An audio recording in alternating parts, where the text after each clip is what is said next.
Bismillahirrahmanirrahim. Assalamualaikum warahmatullahi wabarakatuh. Alhamdulillah. Wassalatu wassalamu ala Rasulillah Sayyidina Muhammad ibn Abdillah wa ala alihi wa ashabihi wa mawalah, amma ba'd. Para perindu ridha Allah, para pecinta baginda Nabi, para perindu pengampunan dari Allah, perindu rahmat Allah yang kami cintai, ketahuilah sungguh Allah Maha Pengasih dan Allah Maha Pengampun. Begitu agung pengampunan Allah sehingga senantiasa membuka pintu maaf kepada siapapun yang datang kepada Allah dengan menyesali, menyadari kesalahannya, lalu mohon ampun sebesar apapun kesalahan tersebut.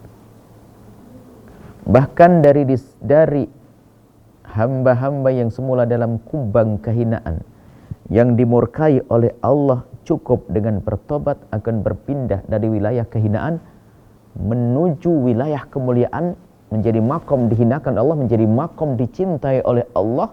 Disebutkan Allah dalam Al-Quran, innallaha yuhibbut tawwabin. Allah mencintai mereka yang bertobat dari dosa. Jadi sampai masuk makom mahbubiyah, dicintai oleh Allah. Siapa mereka yang berdosa? Disebutkan dalam Al-Quran, wasari'u ila maghfiratin min rabbikum wa jannatin 'arduhas samawati wal ardu 'iddat lil muttaqin. Surga itu disiapkan oleh Allah untuk yang bertakwa. Orang yang bertakwa. Dan puasa Ramadan tujuannya untuk agar kita sampai kepada makom ketakwaan, yang makna takwa adalah bagaimana kita baik kepada Allah dan baik kepada sesama manusia.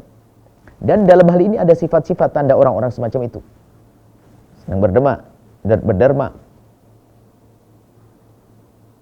Yunfikuna fis sarra'i wad dharra wal kadhibina al ghaidha wal 'afina 'anil nasi. Berbuat baik.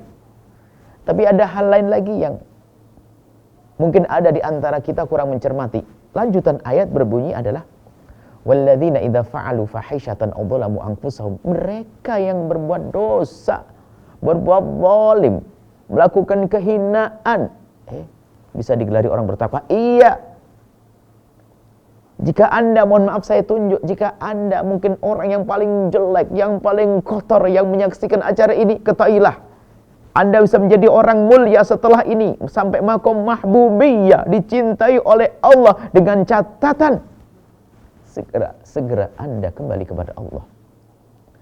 Innallaha yuhibbut tawwabin. Allah mencintai orang bertobat. Dan janji, Nabi menyebutkan, at-taibu minadz dzambi kaman la dzambalah. Orang bertobat dari dosa seperti orang yang tidak pernah punya dosa. Maka jangan merasa terpuruk, jangan putus asa. Dan putus asa ini kerjaan iblis. Seandainya iblis waktu salah lalu mengatakan ampuni saya Allah, beres iblis. Cuman tidak.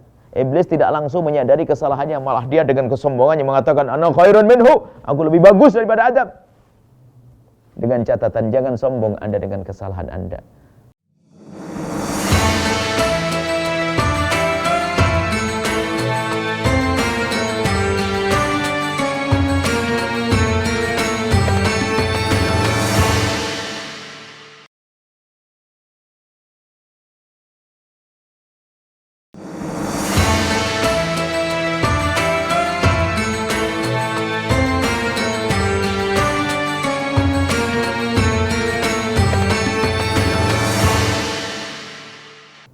Maka kami sampaikan, jangan sombong dengan dosa-dosa kita. Sungguh hukuman Allah sangat pedih.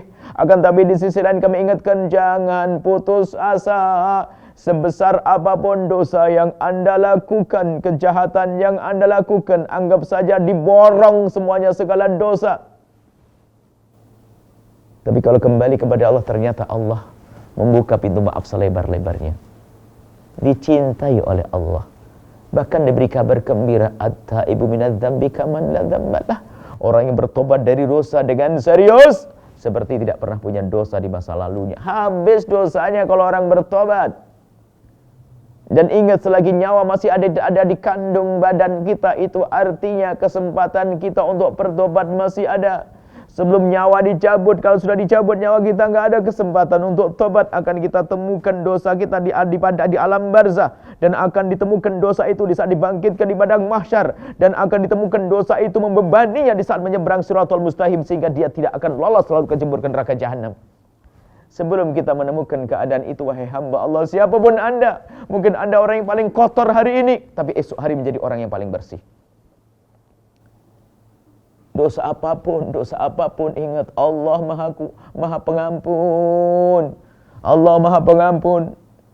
Nah, firman Allah wasari'u, bergegaslah. Sebanyak apapun dosa. Ya, mungkin ada orang berjudi, iya, mabuk, iya, zina, iya, semuanya iya. Ketahuilah, sebesar apapun dosa seorang hamba, pengampunan Allah lebih agung dari itu semuanya. Jangan ragu dengan kesalahannya. Ingat, jangan putus asa. Jangan katakan aku sudah terlanjur dosa, banyak salah, nggak mungkin Allah mengampuni. Anda merendahkan Allah. Itu dosa yang lebih gede lagi. Dan ingat, bahkan biarpun Anda saat ini, wahai hamba Allah, dalam kubang kehinaan, mintalah kepada Allah untuk dientaskan. Suatu ketika dikisahkan ada seorang anak muda tiba-tiba sudah berada di mihrab masjid. Sehari 2 hari, di saat melakukan sholat tampak derai air mata. Sang syahidi melihat, setelah diperhatikan baru ingat bahwasanya, oh, anak muda ini yang biasanya ada di perempatan jalan sana, yang suka membuat keonaran. Dia melakukan banyak dosa, mabuk, judi, segala macam. Tapi kenapa ada di sini? Ditegur dan disapa dengan penuh kelembutan. Wahai anakku, apa yang menjadikan engkau kok seperti ini? Bukankah engkau yang ada di sana, di perempatan jalan? Iya, Syekh, aku yang ada di sana. Lalu suatu ketika di saat aku lagi mabuk, aku mendengar omonganmu. Di mimbar itu terdengar, di menara itu terdengar.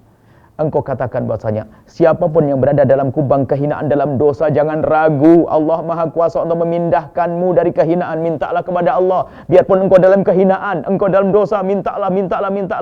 Maka Allah akan mengangkatmu. Sebesar apapun dosa Anda, ayo mengadu kepada Allah. Minta kepada Allah. Esok hari, Anda menjadi orang seperti orang yang tidak pernah punya dosa, diampuni oleh Allah, dan kelak mendapatkan surga Allah Subhanahu wa taala. Semoga Allah menjadikan kita ahli tobat yang sesungguhnya. Nuhibbukum fillahi.